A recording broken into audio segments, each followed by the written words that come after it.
Mes amis Bélier, bonjour et bienvenue sur la chaîne Tarot à merveille.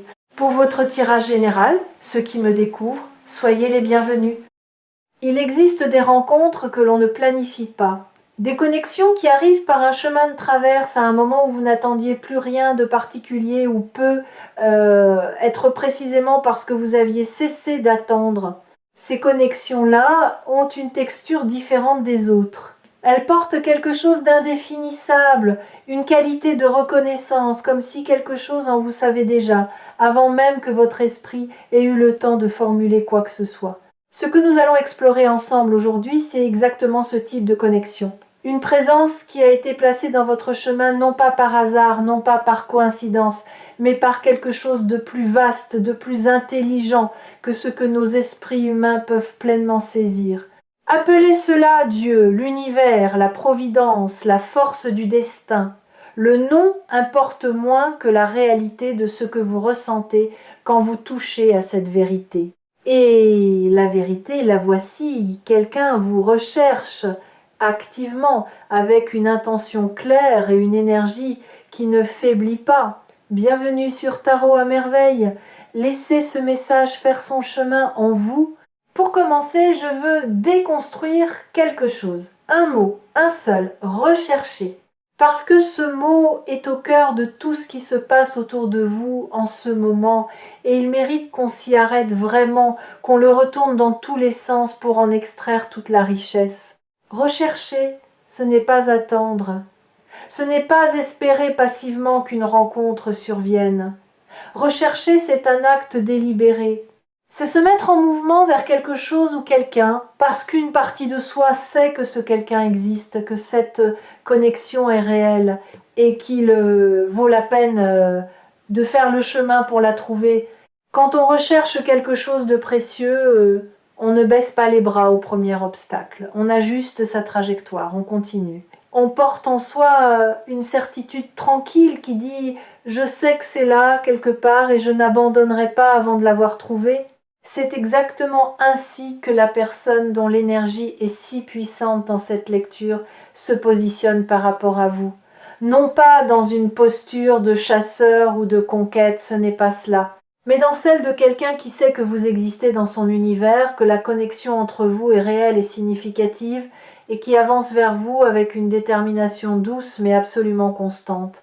Maintenant, parlons de Dieu ou de cette intelligence supérieure, cette force organisatrice qui tisse les fils invisibles de nos vies d'une façon que nous ne comprenons souvent qu'après coup. Il y a des moments dans une vie où l'on regarde en arrière et où l'on voit avec une netteté saisissante la logique cachée derrière des événements qui semblaient sur le moment n'avoir aucun sens. La rupture qui vous a brisé le cœur et qui rétrospectivement vous a libéré pour quelque chose de bien plus grand. Le détour professionnel qui vous a amené exactement là où vous deviez être.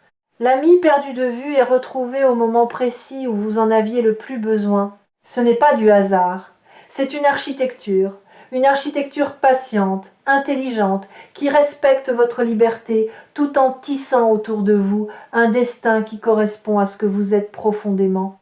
Et dans cette architecture, cette personne a une place qui lui a été assignée non pas par une décision arbitraire, mais parce que quelque chose en elle résonne avec quelque chose en vous, d'une façon qui ne peut pas être le fruit du hasard. Vous avez été fait d'une certaine manière pour vous croiser, pour vous reconnaître, pour vous apporter mutuellement quelque chose que ni l'un ni l'autre n'aurait pu trouver ailleurs, de la même façon, au même moment. Je veux maintenant vous parler de ce qui se passe dans l'âme de cette personne. Parce que ce que je ressens n'est pas seulement une attirance superficielle ou une curiosité passagère. Ce que je perçois, c'est une profondeur d'intention qui est assez rare pour mériter d'être nommée clairement. Cette personne pense à vous différemment des autres présences dans sa vie. Vous occupez un espace particulier dans ses pensées, pas envahissant, pas obsessionnel, mais persistant. Comme une note de musique qui continue de résonner longtemps après que la mélodie s'est arrêtée. Elle peut être en train de faire une chose tout à fait ordinaire, préparer un repas, marcher dans la rue, s'endormir le soir, et quelque chose la ramène à vous, une sensation, une image, le souvenir d'une phrase que vous avez dite, d'une façon que vous avez de regarder les choses. Ce n'est pas elle qui cherche à vous y ramener, ça arrive tout seul. Et c'est précisément le signe que cette connexion dépasse la dimension purement choisie ou construite. Elle est inscrite quelque part de plus fondamental, dans quelque chose que les traditions spirituelles appellent l'âme, et que la science n'a pas encore tout à fait les mots pour nommer. Il y a une question que je veux poser ici, non pas pour vous mettre mal à l'aise, mais parce qu'elle est au cœur de votre prochaine étape. Est-ce que vous vous sentez cherchable? C'est une question qui peut sembler étrange au premier abord, mais réfléchissez-y un instant. Est-ce que vous croyez vraiment, dans les couches les plus profondes de votre être, que vous méritez qu'on vous cherche, qu'on fasse le chemin vers vous, qu'on vous choisisse encore et encore, même quand ce n'est pas facile, même quand la vie apporte ses complications? Parce que parfois, et ceci s'adresse à beaucoup d'entre vous en ce moment, la plus grande barrière n'est pas l'absence de la bonne personne. C'est la difficulté à croire que nous sommes dignes d'être trouvés. Quelque chose dans notre histoire, nos conditionnements, nos blessures passées, a semé cette graine de doute qui chuchote. Et si je n'étais pas assez? Et si, quand il me connaîtrait vraiment, il repartait? Ce doute est humain et il est compréhensible. Mais je veux que vous entendiez ceci avec toute la clarté que cette lecture peut porter. Vous êtes cherchable, vous l'avez toujours été, et la personne dans votre destin en ce moment le sait mieux que vous. Permettez-moi de vous décrire quelque chose que je perçois très concrètement dans les énergies qui entourent votre situation. Il y a eu des moments, récemment ou moins récemment, où cette personne et vous avez été proches d'une connexion plus profonde et quelque chose a retardé cette connexion. Peut être un timing légèrement décalé, peut être une maladresse, une peur de l'un ou de l'autre, un contexte de vie qui n'était pas encore favorable, peut être simplement que vous n'étiez pas encore prêts l'un pour l'autre de la façon dont vous l'êtes maintenant. Ces moments manqués ne sont pas des échecs, ils font partie du processus. Ils étaient nécessaires pour que vous grandissiez chacun de votre côté, pour que vous arriviez à cette rencontre pleinement, avec la maturité et la profondeur que ni l'un ni l'autre n'auriez eu avant. Ce que je vois maintenant, c'est une fenêtre qui s'ouvre, un alignement planétaire, humain, divin, appelez-le comme vous voulez, qui crée les conditions pour que ce qui n'a pas pu se produire avant puisse enfin se déployer. Et le destin, dans son intelligence particulière, a attendu précisément ce moment. Ici, sur Tarot à merveille, nous parlons souvent de destins amoureux, et ce qui rend cette lecture exceptionnelle, c'est la nature de l'intention portée par cette personne envers vous. Elle ne vous cherche pas pour combler un manque, elle n'est pas animée par la solitude ou la peur de rester seule. Ce qui la porte vers vous, c'est quelque chose de beaucoup plus pur, une reconnaissance, une sensation, au fond d'elle-même, que vous êtes quelqu'un d'important pour son chemin de vie. Pas de façon romantique et floue, de façon concrète, ancrée, réelle.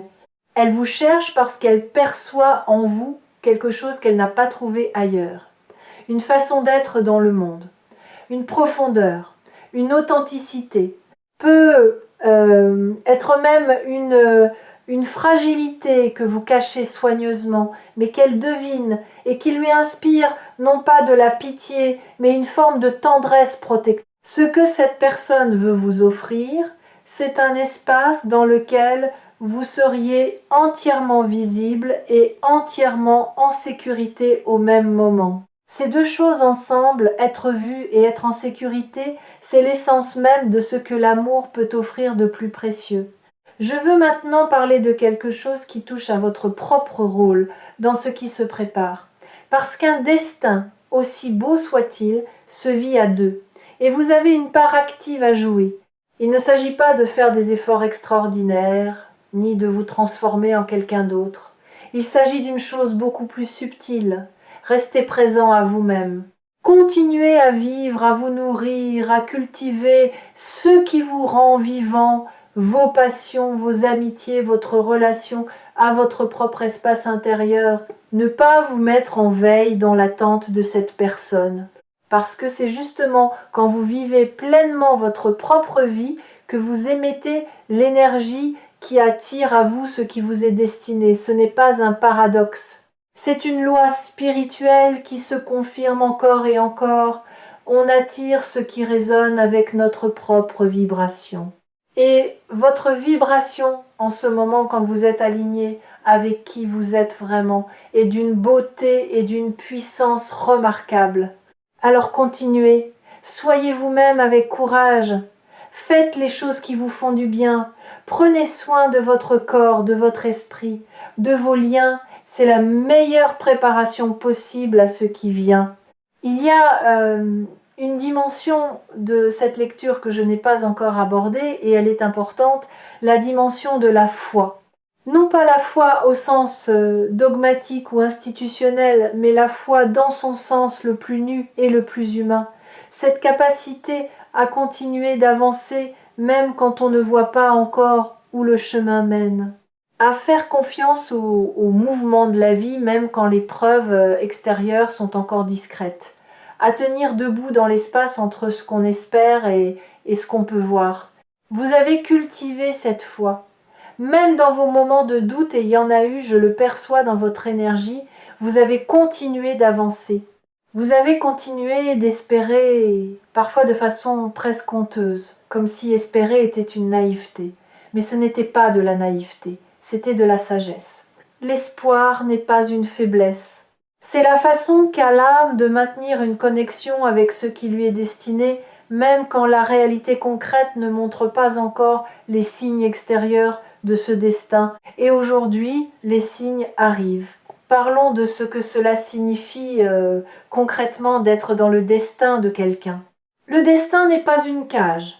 Ce n'est pas une histoire écrite à l'avance dans ses moindres détails, où chaque geste est prédéfini et où vous n'avez aucune marge de manœuvre.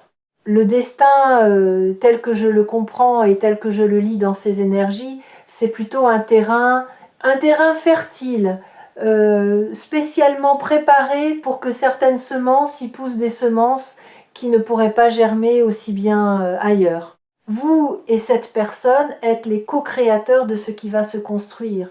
Dieu, l'univers, a préparé le terrain. Il a orchestré les circonstances, les synchronicités, les rencontres, les moments de timing parfait. Mais c'est vous qui allez planter, arroser, prendre soin de ce qui grandit. Et c'est là que réside la beauté profonde de cette aventure. Elle ne vous est pas imposée, elle vous est offerte. Avec tout ce que le mot « offrir » contient de liberté, de grâce et de générosité. Je perçois dans votre énergie quelque chose que je veux nommer avec beaucoup de soin. Une lassitude que vous portez avec dignité. Vous avez peut-être vécu des déceptions amoureuses qui ont laissé des traces. Pas des cicatrices horribles, pas des traumatismes qui vous définissent, mais des traces légères, comme le souvenir d'un froid qu'on a eu du mal à chasser. Une légère réticence à croire trop vite. Une petite voix qui dit « Attends de voir quand quelque chose de beau se profile ». Cette prudence est sage. Et je ne vous demande pas de l'abandonner. Je vous demande juste de lui laisser un peu de place à côté de quelque chose d'autre. La permission d'être touché. La permission de laisser cette personne, son attention, sa recherche vers vous, vous atteindre vraiment. Pas tout de suite, pas en une fois, mais progressivement, comme on laisse entrer la lumière dans une pièce en ouvrant les volets peu à peu, pour que les yeux aient le temps de s'adapter sans être aveuglés. Il y a quelque chose d'extraordinaire qui se produit quand deux personnes qui ont été placées l'une dans le destin de l'autre se reconnaissent enfin. C'est pas toujours spectaculaire, ce n'est pas toujours accompagné de musique dramatique et de révélations fracassantes. Parfois c'est une conversation qui dure plus longtemps que prévu et dont vous sortez en vous sentant étrangement complet. Parfois c'est un silence partagé, qui n'est pas inconfortable, au contraire qui est habité, chaleureux, comme si ce silence disait plus que des heures de discours. Parfois, c'est simplement le fait de se retrouver à penser à quelqu'un au moment précis où cette personne pense à vous.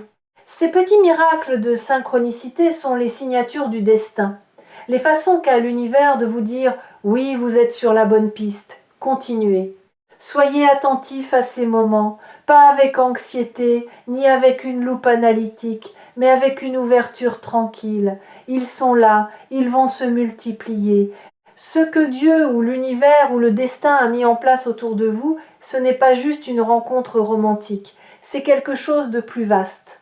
C'est la possibilité d'une vie dans laquelle vous seriez accompagné, véritablement accompagné, par quelqu'un dont la présence vous permet d'être plus pleinement vous-même.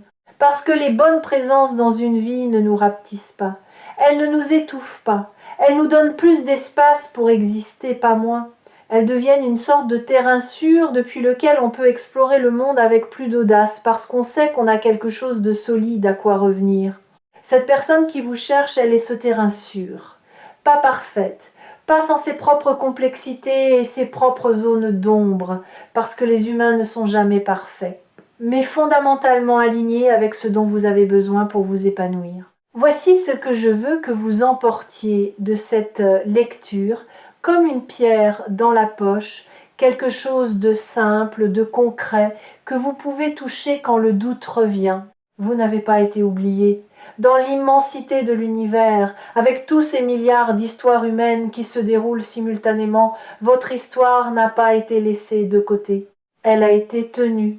Elle est tenue avec soin, avec attention, avec une intention bienveillante qui dépasse ce que nous pouvons voir de là où nous sommes. La personne dans votre destin, celle qui vous cherche en ce moment même, est le signe concret, humain, tangible de cette attention. Elle n'est pas une illusion, elle n'est pas une consolation, elle est réelle, et son mouvement vers vous est réel, et ce qu'elle porte pour vous est réel. Faites-lui confiance, faites confiance au processus, faites confiance à cette intelligence plus grande que vous qui a orchestré tout cela avec une précision que vous commencerez à voir de plus en plus clairement au fil du temps. Il me reste une dernière chose à vous dire, et c'est peu, être la plus importante de toutes. Ce que vous vivez en ce moment, cette lecture, cette reconnexion avec l'espoir, cette sensation que quelque chose de grand se prépare, tout cela n'est pas extérieur à vous. Il ne s'agit pas d'attendre qu'une présence extérieure vienne vous sauver ou vous compléter. La personne dans votre destin vient enrichir ce qui est déjà là. Ce qui est déjà là, en vous, c'est quelque chose de complet, quelque chose de précieux, quelque chose qui mérite d'être cherché, trouvé, chéri.